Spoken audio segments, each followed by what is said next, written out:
म पूरा घन्टी प्रेमी मित्रलाई नमस्कार गर्दैछु हजुर। तपाईहरूले धेरै यो देशमा गरिबी दुखिया भइसकेका छ हजुर। यो मेन पामर दाइहरूले धेरै चुसेर उनीहरूको घरमा बोराको बोरा ढेउवा छ हजुर। त्यो बुढापाकाले 50% मा यिनीहरूले खोलेको हजुर। आधी यो बुढापाकाको, आधी चाहिँ मेन पामरको। एकचोटि तपाईहरूले जुन मेन पामर दाइ पर धेरै कडा शासन गर्नुस् हजुर। उनीहरूको कलम जसरी पनि लगाउनु पर्यो 2-4 जनालाई हजुर।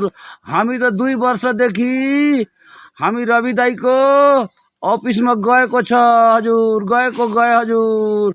धेरै सोल्टी मोर धाग्यो हजुर। कहिले भेटौ हजुर तपाईको, कहिले भेट्ने हो रवि दाइ, मलाई थाहै छैन हजुर। 2 वर्षदेखि म रविको पिएसित भेटेको हजुर। म धेरै दुखमा छ हजुर। अहिले पनि धेरै दुखमा छु हजुर। कहिले सुन्ने हो मेरो घन्टी प्रेमी मित्रहरू यो पब्लिकको कुरा हजुर। ल यति म